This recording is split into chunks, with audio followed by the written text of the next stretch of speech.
बच्चों आज की इस वीडियो में 8th ग्रेड अभ्यास पुस्तिका कक्षा 7 हिंदी का पाठ 14 मत ठहरो तुमको चलना ही चलना है को हम सॉल्व करेंगे। तो बच्चों इस पाठ में जो भी आपको प्रश्न दिए हैं सभी प्रश्नों के उत्तर आपको इस वीडियो में बताए जाएंगे और ये आपकी न्यू बुक है 2024-25 के सेशन की। इस वीडियो में आपको पाठ 14 का कंप्लीट सॉल्यूशन बताया जाएगा। बच्चों सबसे पहले आपको बहुविकल्पी टाइप के प्रश्न दिए हैं। प्रश्न क्रमांक 1 में आपसे पूछा है आशा शब्द का विलोम शब्द है। ऑप्शंस में हमें 4 ऑप्शन दिए हैं, दिलासा, निराशा, भाषा या फिर पिपासा। तो जो आशा का जो विलोम शब्द होगा वह आपका बी ऑप्शन निराशा है। तो सही उत्तर में आप बी वाला ऑप्शन निराशा करोगे। नेक्स्ट है बच्चों आपका क्वेश्चन नंबर 2। कवि ने किस व्रत को लेने की बात कही है। ऑप्शंस में आपको दिया है ठहरने का, विश्रांति का, सुख का या फिर चलने का। तो जो सेकंड नंबर के क्वेश्चन में आपका डी वाला ऑप्शन चलने का सही उत्तर है। नेक्स्ट हम देखते हैं बच्चों तीसरे नंबर का प्रश्न, मत ठहरो तुमको चलना ही चलना है, चलने के प्रण से तुम्हें नहीं टलना है, इन पंक्तियों का रेखांकित शब्द है। ऑप्शंस में हमें दिए हैं समानार्थी, विलोम, तुकांत या फिर पर्यायवाची। तो जो तीसरे नंबर के प्रश्न में सी ऑप्शन तुकांत सही उत्तर है। इसके बाद में बच्चों क्वेश्चन नंबर 4 आपका है दृढ़ निश्चय दिलाता है। ऑप्शंस में दिया है बाधा, असफलता, कांटा और सफलता। बच्चों क्वेश्चन नंबर 4 के लिए आपका डी ऑप्शन सफलता सही उत्तर है। नेक्स्ट है क्वेश्चन नंबर 5, पद के कांठों को पैरों से चलना है पंक्ति में रेखांकित शब्द का पर्यायवाची है। भलाई, बुराई, बादल। भलाई, रास्ता, बुराई या फिर बादल। तो बच्चों रेखांकित जो शब्द है, अब इसमें रेखांकित शब्द तो हमें दिया नहीं है पर बच्चों पथ वाला जो शब्द है इसका पर्यायवाची शब्द रास्ता होगा, इसलिए उत्तर में बी ऑप्शन रास्ता आप करोगे। बच्चों इस वाले क्वेश्चन के बाद में रिक्त स्थान हमें दिए हैं। नीचे दिए गए शब्दों में से उचित शब्द चुन करके रिक्त स्थानों की पूर्ति हमें करनी है। कुछ वर्ड्स हमें दिए गए हैं जैसे कि आप देख सकते हैं, जतन, जनहित, पित्ते, पछताना, शौहित, उपसर्ग, हाथ धोना, पतन, गतिशीलता और गतिशीलता।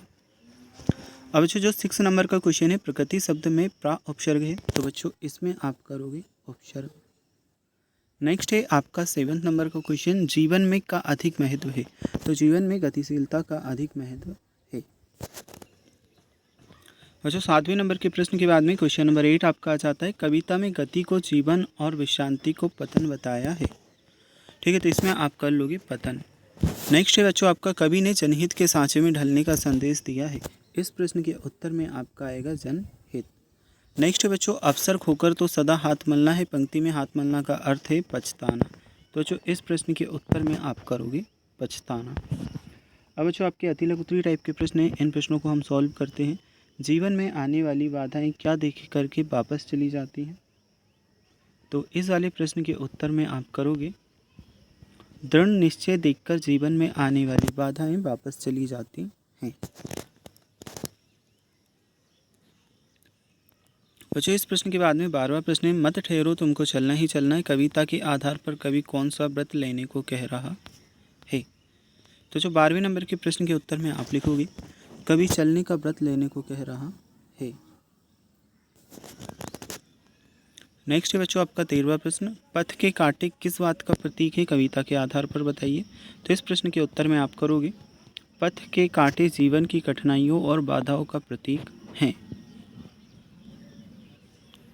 नेक्स्ट हम देखते हैं आपका 14वां प्रश्न, दृढ़ निश्चय लख बे स्वयं चली जाती है पंक्ति में लख शब्द का प्रयोग किसके लिए किया गया है। अब इस प्रश्न के उत्तर में आप लिखोगे लख शब्द का प्रयोग देखने के अर्थ में किया गया है, अर्थात बाधाएं दृढ़ निश्चय को देखकर चली जाती हैं। तो जो यहाँ से आप इस प्रश्न को नोट कर लेंगे।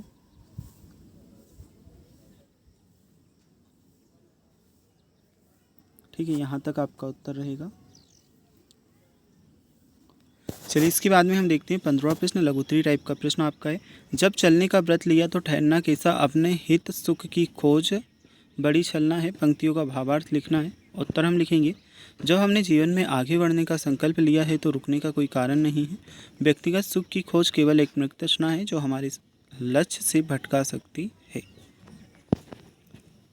अब बच्चों इस प्रश्न के उत्तर के बाद में हम देखते हैं आपका अगला प्रश्न, क्वेश्चन नंबर आपका 16, कवि निरंतर चलते रहने को महत्व क्यों दे रहा है। इस प्रश्न के उत्तर में हम लिखेंगे कवि निरंतर चलते रहने को महत्व इसलिए दे रहा है क्योंकि जीवन में गतिशीलता ही प्रगति का प्रतीक है।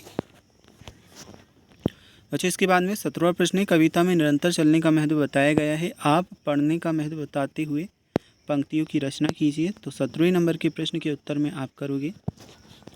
देखिए, ये कुछ पंक्तियाँ हमने लिखी हैं, जैसे कि ज्ञान की जोत जलाओ जीवन का सच है, पढ़ने से मिलती शक्ति बढ़ती समझ है, शिक्षा से ही पाते हम मंजिल की राह, हर कदम पर मिलता हमें उजियारा है।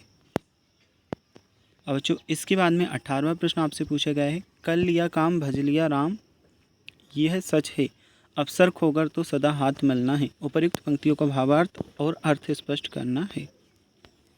तो जो उत्तर क्या लिखेंगे, अगर आपने अपने कर्तव्यों का पालन किया और सही समय पर अवसर का लाभ उठाया तो अच्छा है, लेकिन अगर आप समय पर अवसर नहीं लिया तो पछताना ही रह जाता है। ये आपके प्रश्न का उत्तर रहेगा। अब बच्चों, इस प्रश्न के बाद में हम देखते हैं आपका अगला प्रश्न दीर्घ उत्तरी टाइप का। जीवन में अनुशासन के महत्व को बताते हुए 6 से 8 पंक्तियाँ लिखिए। 19वें नंबर के प्रश्न के उत्तर में आप लिखोगे, अनुशासन से जीवन में सफलता मिलती है, यह समय का सही उपयोग सिखाता है। अनुशासन से आत्मनियंत्रण विकसित होता है, यह कार्य में निरंतरता बनाए रखता है। अनुशासन से मन की शांति मिलती है, यह जीवन को संतुलित और सुसंगठित बनाता है।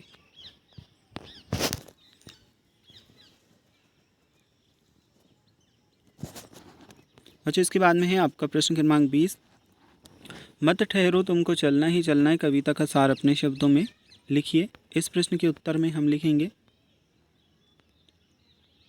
इस कविता का सार यह है कि जीवन में रुकना नहीं चाहिए, चाहे कितनी भी कठिनाइयाँ आए, हमें निरंतर आगे बढ़ते रहना चाहिए।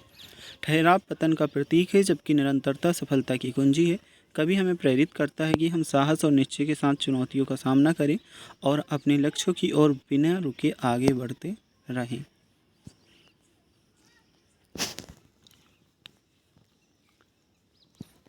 इसके बाद में अगला प्रश्न हम देखते हैं।